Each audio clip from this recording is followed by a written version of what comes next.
ले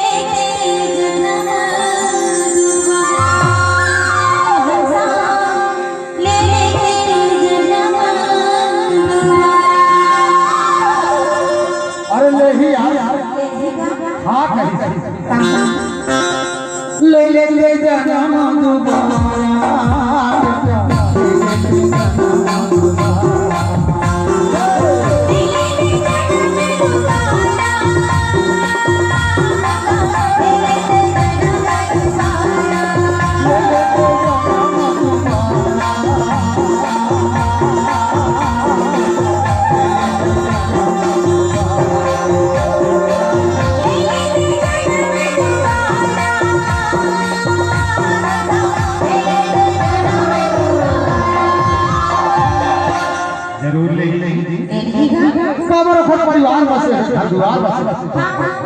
खेती बाड़ी सब बोली बढ़िया है ना सब परिवार है परिवार सब यही जगह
जब वो जन्म ले ली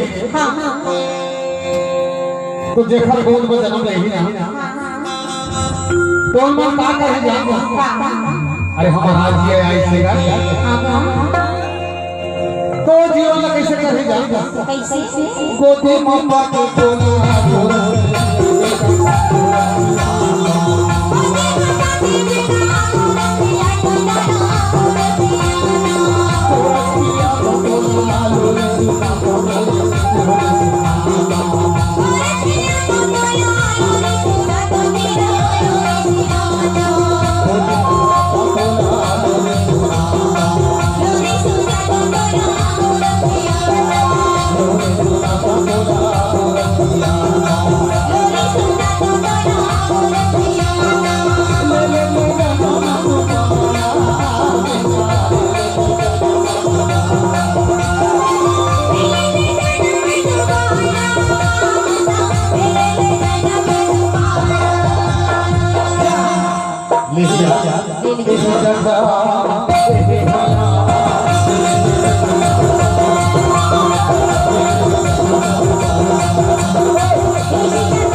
छठी पर हो गई